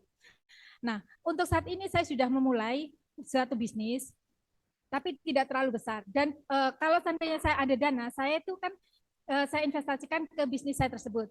Nah, dalam pikiran saya pingin uang itu bekerja untuk saya. Begitu Bu ya. Jadi saya investasi di bisnis saya dan saya tidak mengambil uang bisnis itu Bu. Nah, itu kira-kira untuk investasi ini aman apa tidak Bu? Untuk rencana saya ke depan gitu Bu. Oke, gitu. baik. Oke, Bapak Ibu mungkin pertanyaannya hampir banyak yang mirip seperti Ibu Mona. Terima kasih Ibu Mona sudah mewakili mungkin Bapak Ibu yang lainnya. Kalau kita mau mencari tahu investasi apa yang bagus bisa kita lakukan untuk masa pensiun kita, maka kita perlu tahu dulu rencana pensiun kita tuh apa Bu. Kita kan pensiun umur 55. Biasanya orang tuh ada 3 kelompoknya. Kelompok yang pertama adalah mereka yang benar-benar memang kepingin istirahat. Jadi di usia 55 ke atas dia memang tidak berniat untuk bekerja atau apapun. Kelompok yang kedua, dia adalah orang-orang yang malah baru memulai passion baru yaitu membangun bisnis. Dari bisnis tersebut bisa jadi menguntungkan, bisa jadi tidak. Maka orang yang membangun bisnis ini turunannya ada 2 lagi. Apakah dia mengisi waktu atau dia memang butuh duit dari situ? Ibu yang mana? Mengisi waktu tidak butuh duit. Mengisi waktu dan butuh duit juga. Untuk ini Bu ya, mengisi waktu dan butuh duit karena saya ingin menikmati masa pensiun saya. Jadi uang itu bekerja untuk saya dan tunggu saya dulu akan Bu, ini. tunggu. Okay. Gini, saya perlu luruskan ya. Okay. Karena saya adalah seorang pengusaha selama 15 tahun. So I can speak for that. Bisnis itu nggak ada yang bekerja untuk Anda. Bisnis itu Anda bekerja di bisnis tersebut. Kalau Anda mau sesuatu bekerja untuk Anda beli obligasi. Nah itu benar baru bekerja untuk Anda. Anda liburan, Anda sakit, Anda apa, duit datang terus. Tapi kalau bisnis, Anda sakit, Anda nggak kerja, ya nggak datang apa-apa. Paham nggak? So, please separate between invest in your business karena Anda kepengen punya kegiatan di masa waktu luang dengan Anda memang butuh uang dari bisnis tersebut. Karena once you say that you need the money from that business, itu bukan bisnisnya bekerja buat Anda bekerja di bisnis itu. Oke, so tetapkan dulu nih kita maunya yang mana. Ini nggak ada yang salah Bu, tetapi ditetapkan. Nah, berarti kalau Ibu bilang aman nggak ya? Pemikiran Ibu saat ini sayangnya belum aman. Karena pemikiran Ibu seakan-akan saya itu akan bisnis itu yang bekerja buat saya, padahal enggak. Sayanya masih mesti mengusahakan bisnis tersebut. Maka kalau Ibu kepingin punya sesuatu di waktu luang, ya, maka saya saran kerjakanlah sesuatu yang tidak padat modal dan tidak berisiko tinggi. Apa tuh contohnya? Gak perlu hire orang buat jadi karyawan, Bu. Karena once you have karyawan, Anda punya kewajiban. Pebisnis itu paling pusing itu tanggal gajian karyawan, Bu. Trust me. Sampai detik ini aja saya pusing gitu. Mikirin gimana nih supaya sustain apa segala macam gitu kan. Gak sustain pun juga ada pesangon yang mesti kita bayarin kan kayak gitu.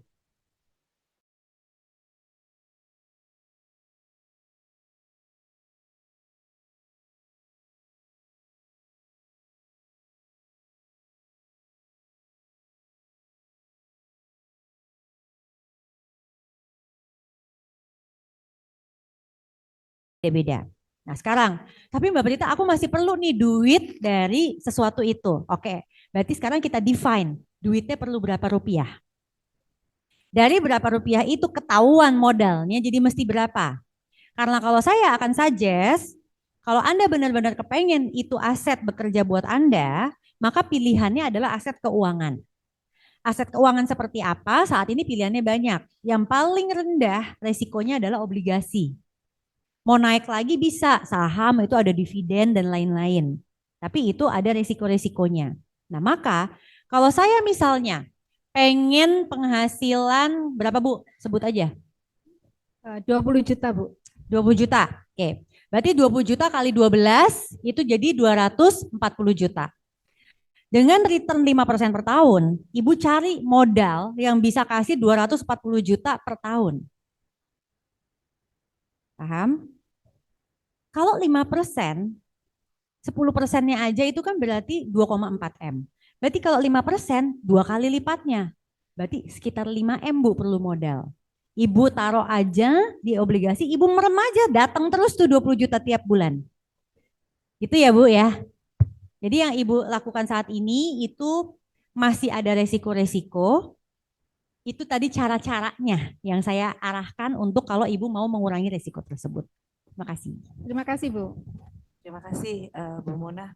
Berikutnya Pak, ada lagi? 2 lagi kita buka sebelum kita bacakan dari chat Zoom yang online. Yang di adakah yang lagi yang bahkan bertanya?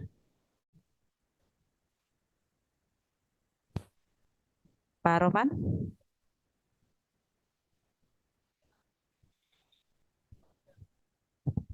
Oke, kalau misalkan kita nih misalkan sekarang di usia 38 gitu ya. Nah, karena kita masih sibuk bekerja, artinya saya sudah mencoba nih beberapa misalkan bisnis kafe apa lain-lain. Tapi karena pikirannya bekerja, jadi kan nggak bisa karena seperti yang tadi Mbak Brita sampaikan bahwa bukan bisnis bekerja untuk kita, tapi kita masih bekerja untuk bisnis karena waktu 8 jam masih fokus di sini, maka itu nggak terurus itu. Nah, artinya coba ke yang istilahnya pasti-pasti aja, misalkan contoh tanah atau properti gitu. Nah itu di level tadi yang Mbak Prita sampaikan, itu kira-kira sejauh mana itu untuk bisa kemudian ketika kita nanti di 55 itu bisa aman lah seperti itu. Terima kasih. Baik, terima kasih Pak. Yang menarik dari properti itu adalah dia tergantung lokasi dan tergantung tren dan juga tergantung generasi. Nah, kita bicara dulu karakternya. Karakter tanah itu adalah capital gain murni. Karena tanah itu memang konsep mendapatkan penghasilannya beli sekarang, dijualnya nanti. Resikonya ada di likuiditas, betul nggak Pak? Dan kalau untuk muslim yang saya pahami 2 tahun itu tanah tuh nggak boleh dianggurin. Harus dikelola. Karena tanah itu kan bumi. Bumi itu kan tetap milik Tuhan, bukan milik kita gitu. Jadi apa namanya, kalau di Islam sih memang nggak boleh tuh tanah didiemin aja 2 tahun kayak kayak semak belukar gitu, nggak boleh, minimal dirapiin. Nah itu ada biaya berarti Pak, gitu.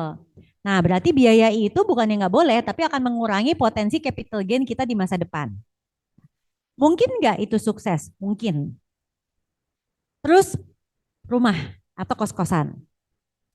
Ini juga tergantung lokasi. Dan again, kalau rumah atau kos-kosan, dia akan bisa mendatangkan cash flow. Hanya saja pasti harus ada yang bekerja di rumah atau kos-kosan tersebut, tapi dia lebih simple daripada bisnis, kira-kira gitu. Nah sekarang kalau Bapak misalnya bilang, saya usia 38, berarti masih under 46. Sebenarnya kalau under 46 itu untuk punya kos-kosan tuh bisa iya bisa enggak. Tapi kalau sudah di atas 46, maka saya biasanya lebih suggest jangan beli tanah, tapi belinya langsung memang yang bisa ada penghasilannya, supaya bisa dinikmati. Nah, kalau Bapak misalnya prefer beli tanah, maka Bapak harus mampu mengelola resiko bahwa tanah itu nantinya sulit terjual. Karena memang faktanya di generasi makin ke sekarang, tanah itu sangat tidak seliquid dulu. Kecuali Bapak punya akses-akses khusus. Contoh, Bapak tahu mana yang bakal jadi BTS, mana yang bakal jadi apa, kena pembebasan dan lain-lain, yang mana Bapak mungkin mendapatkan untung, itu contoh aja. Jadi kira-kira seperti itu, Pak. Jadi kalau Bapak tanya kombinasi, kita bisa pakai salah satu. Ini ngomongin dana pensiun ya Pak. Karena apa yang tadi saya sebut ini nggak berlaku untuk dana pendidikan anak atau apa tuh nggak berlaku. Dana pensiun, salah satu konsep yang bisa dipakai itu namanya all weather portfolio. All weather portfolio ini adalah portfolio dari Ray Dalio. Dia mengatakan bahwa kalau misalnya kita masukin uang dengan komposisi itu, walaupun pasar turun naik kayak apa ya masih aman-aman aja deh. Nah komposisinya Pak, jatah buat properti itu cuma 7,5% dari total aset Bapak. Jadi kalau Bapak punya tanah harganya 100 juta, berarti dengan kata lain Bapak tuh harus punya total aset tuh sekitar 1 M-an lebih gitu, kira-kira seperti itu. Karena 7,5% adalah jatah untuk si tanah Bapak. Sisa yang lain itu komposisinya adalah ke emas, terus ada ke pendapatan tetap seperti obligasi gitu, lalu ada yang ke saham, gitu Pak. Terima kasih Pak Rohman. Berikutnya, ada yang mau ditanyakan rekan-rekan? Mbak Lia, silakan. Masya amin ya Allah. Perkenalkan saya Lia dari SE Departemen. Mohon maaf suara saya agak serak. Saya mau menanyakan, kebetulan suami dengan saya memikirkan dana pensiun kita. Salah satunya yang terpikirkan adalah emas. Cuman suami saya belum tertarik karena kita tidak mempunyai banker sendiri di rumah. Karena emas itu harus ada tempatnya. Kalau kita titipkan itu kan biasanya di Pegadaian. Nah sedangkan Pegadaian itu ada biaya setiap bulannya. Itu seperti apa Mbak Prita? Apakah masih oke untuk kita invest padahal ada biaya yang harus kita keluarkan setiap bulannya? Terima kasih. Baik. Jadi kalau itu konsep ngitungnya gampang banget Mbak sebetulnya. Beli safe deposit box kan juga ada harganya. Ya Mbak hitung aja. Mbak nyimpan berapa lama di Pegadaian? Biaya titipnya berarti kali berapa bulan? Benar enggak? Berarti artinya dia akan baru sama kalau saya beli safe deposit box misalnya di Ace Hardware berapa rupiah. Paham ya? Misalnya di Ace Hardware jual berapa 10 juta. Ya udah berarti artinya kalau sampai biaya titipnya nyampe 10 juta dan saya masih nitip lebih dari itu, ya lebih baik saya punya safe deposit box Mbak. Cara ngitungnya gitu aja, very simple. Even kayak Mbak misalnya nasabah prioritas atau apa, itu juga ada yang dapat jatah. Kalau itu berarti nggak usah dipikirin, oh pakai aja. Tapi kalau nggak dapet jatah kan dia nyewa. Nyewa tuh ada biayanya juga di bank. Nah sama, itu sama aja kayak biaya titip gitu. Jadi simpel banget sebenarnya. Kalau Anda selama durasi Anda nyimpen dana pensiun itu Anda totalin masih lebih murah dibandingkan Anda beli di S Hardware, ya Anda titip aja. Tapi kalau ternyata lebih murah beli di S Hardware, beli aja di S Hardware gitu. Gitu ya Mbak Lia ya. Cuman mungkin boleh sedikit nambahin mungkin kalau di S Hardware mungkin dipikirin safety-nya juga ya. Kalau misalnya disimpan di rumah itu kayak gimana gitu. Itu bisa jadi masuk perhitungan nggak Mbak Prita? Kalau kita disimpan di rumah kemungkinan untuk loss itu lebih tinggi daripada kita simpan di lembaga tertentu. Itu gimana Mbak Oke, Prita? jadi gini, kalau di Pegadaian yang saya pahami ya, biaya titip itu tuh sebenarnya bukan emas fisik ya, tapi tabungan emas, bener nggak? Ya kan? Mas fisik. Emas fisik dititip di safe deposit boxnya Pegadaian. Ya berarti kalau itu sama aja kayak di bank berarti. Kalau itu ya udah jadi sama aja sebetulnya. Hanya saja mungkin Anda perlu pahami ya, yang saya pernah tahu itu adalah kayak pihak bank itu sebenarnya nggak tahu Anda nitip apa aja di safe deposit box. Jadi kalau sampai nanti ada kehilangan di dalam safe deposit box, sebetulnya kalau pihak bank tuh nggak bisa bertanggung jawab, Mbak. Karena dia kan nggak tahu isi safe deposit box kita apaan. Ya, jadi kita nggak bisa klaim. Nah, kalau di Pegadaian saya nggak tahu klausulnya gimana, jadi saran saya dibaca.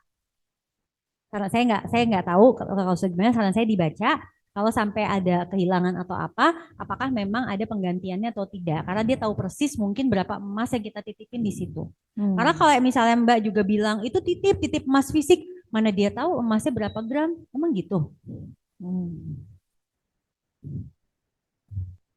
Makanya baca klausulnya aja Mbak.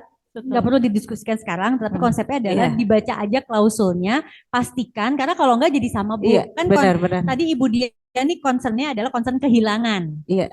Karena concernnya kehilangan, makanya kita baca klausul bila mana hilang, itu nanti gimana gitu. Berarti apa boleh disimpulkan Mbak Prita kalau misal kita mau investasi emas, mungkin lebih baik memilih untuk yang berupa tabungan emas gitu atau bisa Enggak disimpulkan juga, begitu? karena aset itu ada yang namanya aset fisik dan ada yang namanya aset keuangan. Kita tetap perlu pegang aset fisik di mana itu sebetulnya tidak terpengaruh pihak ketiga, itu bagusnya begitu. Oke. Ya. Oke, ada yang ditanya lagi boleh? Baik, terima kasih rekan-rekan semua. Kita ke chat online mungkin karena waktunya mepet ini, Bu Prita harus segar flight, mungkin dua aja dulu. Boleh? Iya, ini ada pertanyaan dari Ibu Shelly di via Zoom. Ada mana ini? Oh, ini Ibu Bunga. dia. Ibu Bunga. Oh, Ibu Shelly dulu. Oh, Ibu Sherly. Oke. Ibu Shelly dulu untuk izin bertanya Ibu Prita. Untuk tips pengelolaan keuangan suami istri yang dikelola secara terpisah, misal untuk tujuan keuangan yang berbeda, itu seperti apa? Mungkin bisa diberikan contohnya. Oke. Terima kasih. Syarat pengelolaan keuangan yang terpisah adalah dua-duanya harus bekerja. Jadi kalau hanya salah satu yang bekerja itu tidak bisa melakukan pengelolaan keuangan terpisah. Jadi kalau di sini bapak-bapak tidak mengizinkan istrinya bekerja, nggak boleh bikin pengelolaan keuangan terpisah. Ibu-ibu yang mungkin penghasilan lebih besar daripada bapaknya terus yang bapak rumah tangga juga tidak boleh pengelolaan keuangan terpisah. Itu keluarga itu akan berantakan nantinya. Oleh sebab itu, syarat pertama adalah dua-duanya harus berpenghasilan. Lalu yang kedua adalah masing-masing itu memang menyiapkan dana darurat sendiri dan menyiapkan dana tujuan keuangan yang sesuai dengan keinginan masing-masing. Tapi ingat, kalau dia sudah punya anak, maka di situ ada dana membesarkan anak atau dana pendidikannya. Maka penting bagi kedua orang tua ini untuk sepakat siapa yang bertanggung jawab menyediakan dana pendidikan anak, maka dialah yang akan menyiapkan untuk anaknya tersebut. Oke. Jadi tidak boleh ada yang terlewat dari keuangan rumah tangga. Baik, terima kasih. Berikutnya pertanyaan yang kedua mungkin bisa ditampilkan dari Mbak Bunga. Assalamualaikum Bu Prita, untuk passive income bagi pemula mana yang lebih cocok? Untuk pemula obligasi FR 0070 ataukah FR 0084? Oke, saya terus terang nggak hafal ya FR 070 sama FR 084 itu seperti apa. Tapi saya perlu kasih tahu dulu nih ya mas semua di sini. FR seperti ini, itu kan dia dijualnya di pasar sekunder. Karena dia dijual di pasar sekunder, itu dia belum tentu tersedia setiap hari. Paham secondary market nggak sih untuk obligasi? Kalau nggak paham nih saya jelasin.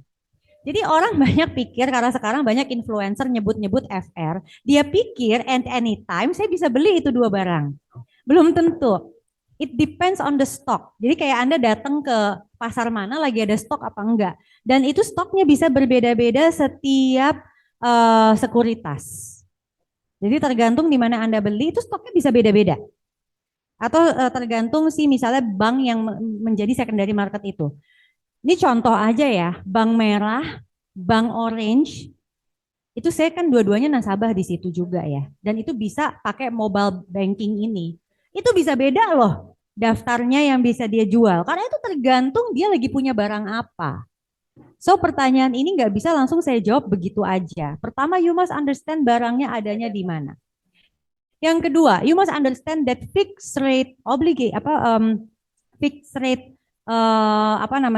pemerintah ini itu durasinya tuh panjang sekali. Jadi tergantung nanti dia jatuh temponya kapan. Bisa sampai 25 tahun.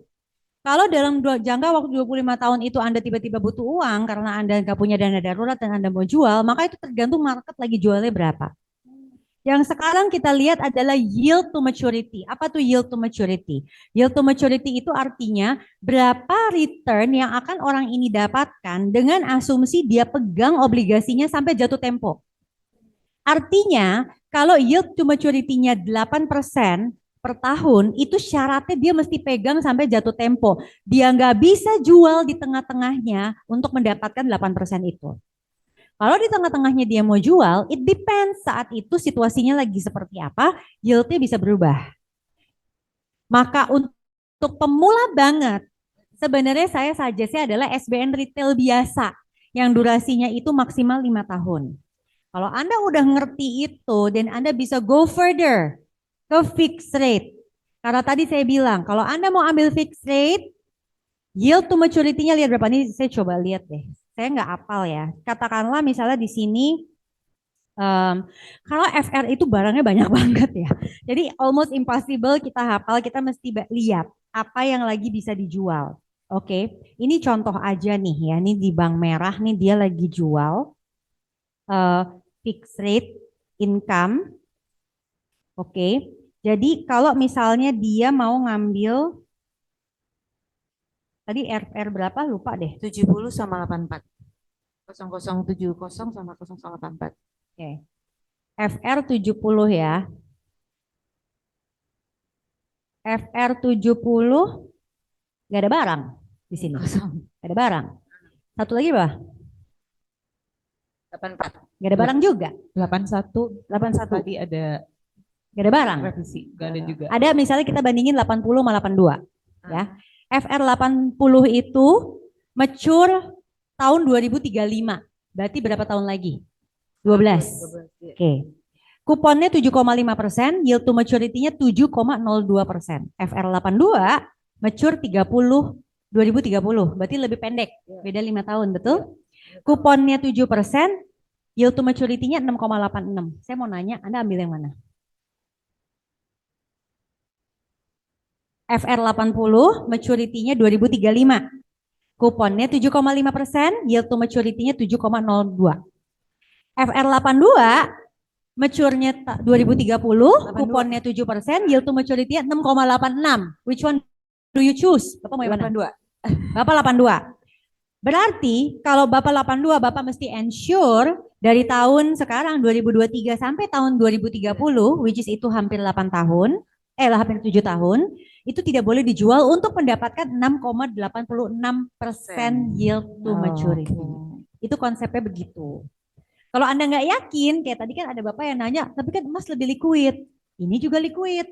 Tapi bisa aja pas dia mau jual, angkanya price-nya beda lagi. Jadi yieldnya nggak dapet tuh 6,8 tadi itu. Itu 6,8 untuk saat ini.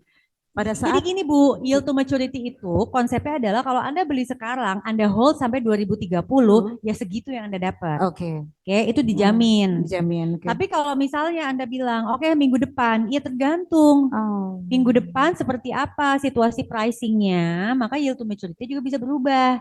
Tapi holdnya tetap sama sampai 2030 juga Oke, gitu. Ya, jadi memang agak beda. Itu jangan sama ratakan konsep SBN retail, Anda bawa ke fixed rate, Anda bandingkan dengan deposito. Ini tiga tuh beda semua. Saya mah diemin aja itu yang pada di TikTok atau di apa segala ngomong, terserah lah bukan urusan gue. Yang penting gue nggak salah ngomong gitu. Oke. Ya. Semoga menjadi edukasi untuk teman-teman semua ya. Sudah Mbak Bunga yang bertanya nih, sudah lebih tahu harus memilih yang mana. Baik, masih ada lagi Mbak Kanita? Atau kita cukupkan? Oh, kita cukup? Sudah. Baik, terima kasih. Baik, luar biasa Mbak Prita. Terima kasih banyak waktunya hari ini. Mungkin terakhir saya tutup dengan financial tipsnya tadi. Oh, Boleh boleh. balik lagi. Oh, udah nggak bisa ya? Oke, jadi financial tips dari saya adalah yang pertama, pastikan bahwa Anda selalu melihat, oke, lakukan dengan apa yang bisa kita lakukan sekarang, memahami kemampuan finansial kita. Yang kedua, saat kita tahu kemampuan finansial kita ternyata nggak sama dengan pengeluaran kita, Anda hanya punya dua opsi.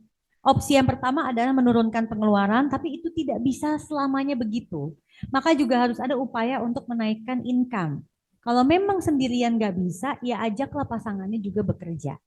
Dan yang terakhir, jangan cari yang tidak ada, nikmati yang di depan mata. Artinya, dengan segala daya usaha, ikhtiar, planning yang sudah Anda lakukan, dan at the end Anda dapatnya apa, ya itu berarti milik yang terbaik buat kita. Disyukuri. Baik, terima kasih luar biasa Mbak Prita. Rekan-rekan semua, alhamdulillah pagi hingga siang ini sangat bermanfaat, padat, bermanfaat, dan insya Allah berkah untuk semua. Jadi mungkin bisa saya sebutkan bahwa financial planning ini sangat penting untuk bisa menikmati hidup baik saat ini maupun ke depan. Begitu ya Mbak Prita ya, bisa sejahtera, dalam artian sejahtera masing-masing orang berbeda, untuk keluarga, diri kita, keluarga kecil kita, dan syukur alhamdulillah bila kita bisa memberikan sesuatu untuk lingkungan kita. Demikian teman-teman semua, terima kasih atas partisipasinya. Kita beri tepuk tangan yang meriah untuk Mbak Prita Hapsari Gozi. Baik, Assalamualaikum warahmatullahi wabarakatuh.